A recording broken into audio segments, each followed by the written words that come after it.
Looking at the satellite picture this morning, we had a complex of storms that went through the plains overnight, especially there in Kansas and Oklahoma. And at one point, it did start to bow out and produce some very intense winds upwards to 80 and 90 miles an hour, and several tornadoes unfolded. Now you can see it's weakening, pushing out an outflow boundary out ahead of it, but it will refire in the heat of the afternoon along a cool front. So we are expecting more severe storms, but this time they're going to be highlighted over Illinois and Indiana and then points southbound.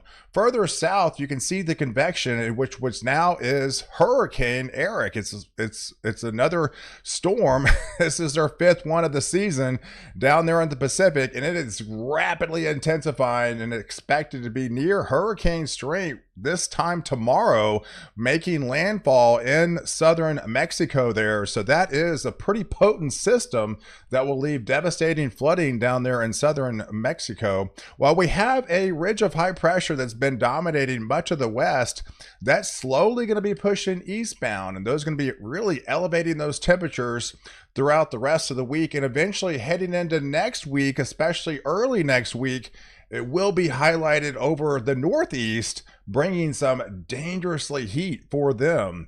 So looking at Eric this morning, that is impressive, folks. We do have a bona fide hurricane on our hands. It is now rapidly intensifying.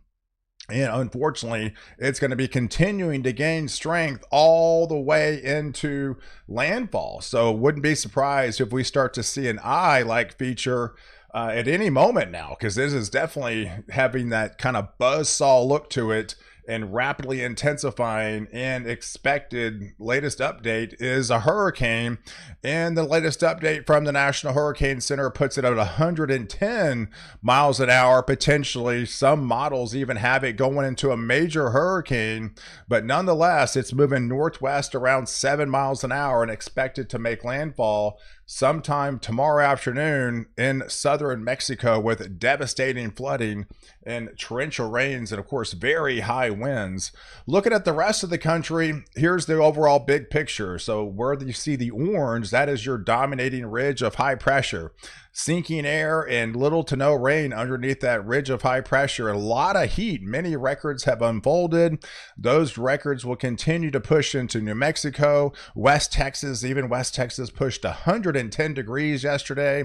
Plenty of heat along the coast, but now the trough is in the middle part of the country, and that is the cool front that's going to be kicking off another round of severe weather today, and then moving off further to the east tomorrow. So right now, the Storm Prediction Center does in fact have that enhanced risk for severe storms later on this afternoon into tonight, especially for southeastern portions of Missouri, Illinois, as well as the entire state of Indiana there, and then going into Ohio, and then pushing well north into Michigan, and then further south, this is more the tail end of it, down there into Oklahoma and likely northern portions of North Texas. And the tornado front will be pretty prevalent as well. So we do have a 2% tornado potential in those green areas, but an elevated tornado potential once you get up where the low pressure is, especially there in Indiana. That's where we do have that enhanced risk taking effect in areas of Chicago as well as up here in Detroit, and does include the Grand Rapids region. So I think everything gets going likely around 5-6 o'clock, and then further south into the evening time frame down there towards Oklahoma and Texas. But here's the overall radar depiction about 5 o'clock. There's where the low pressure center will be highlighted over Illinois and really spinning itself up, deepening, and as it does, it will produce isolated bubblers that likely will turn severe with larger hail, and some tornadic spin ups is not out of the question. That's why we do have that elevated risk for tornadoes today in the heat of the afternoon into the early evening time frame. And then as this pushes off to the east, this will start to backfill in those areas further south into portions of Oklahoma as well as into Texas. And then of course these push into Ohio as we get into the nighttime time frame tonight, but it just continues tomorrow. So all that risk continues to push eastbound.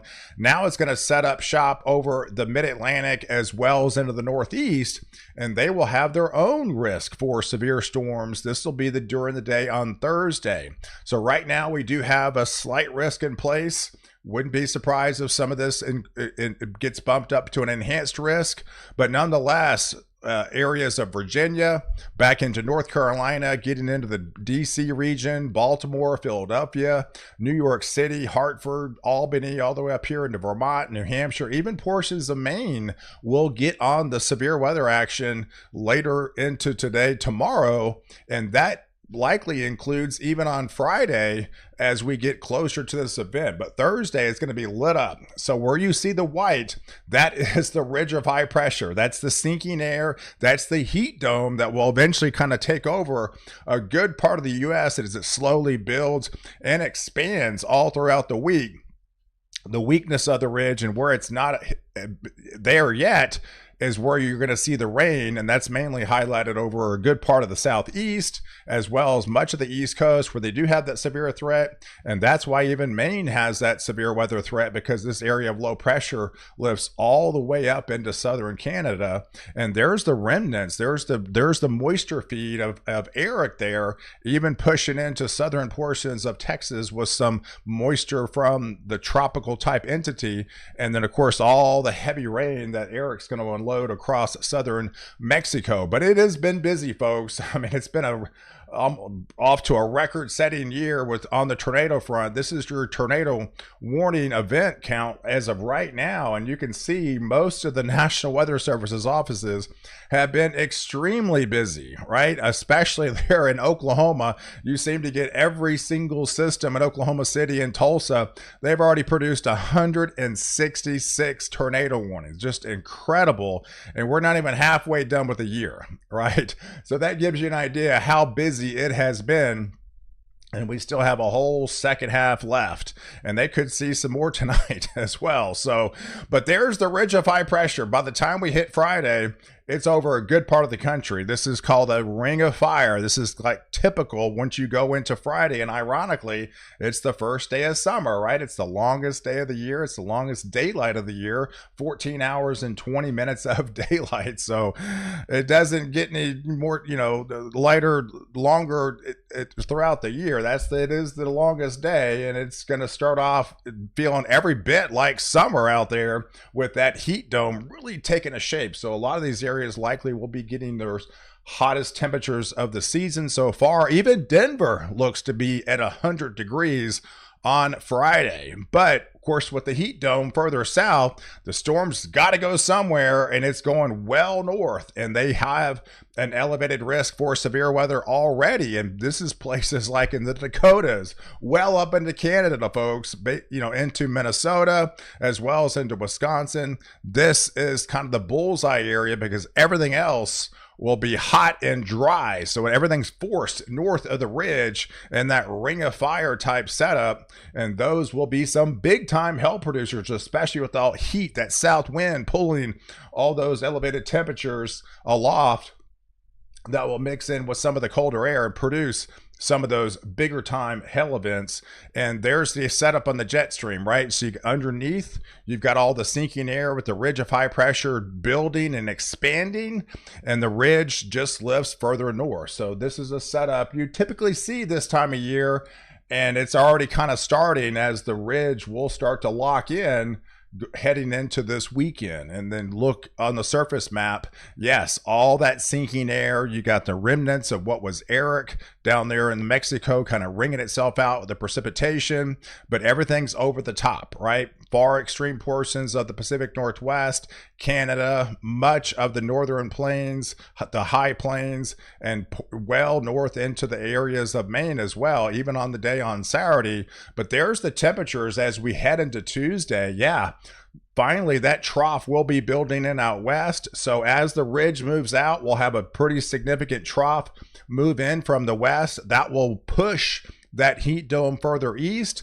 So by the time we head into that Tuesday timeframe, all these areas across the Missouri, Tennessee, Ohio Valley, much of the East Coast, we're talking DC, we're talking Philadelphia, New York City could be triple digits. We're getting in the dangerous zone because heated disease could be in the 1.5 to 110 range, folks. I mean, we got some serious heat on the way. And if you look at the hazard map heading in the next week, you can see what we're talking about. I mean, you got plenty of places just lit up across the board with slight or moderate or even high risk for excessive heat, especially as you get into this eastern seaboard, because we've got the elevated dew points well into the 70s, and combined with temperatures near 100, that is some crazy hot stuff. And getting into that dangerous category, but we'll likely see some excessive heat watches, even some excessive heat warnings is probably not out of the question as we get closer into Tuesday, especially there into the northeast. So guys, I appreciate you guys watching. Do like this video, definitely hit the subscribe button, and catch the next update. Why I protect you before and after the storm.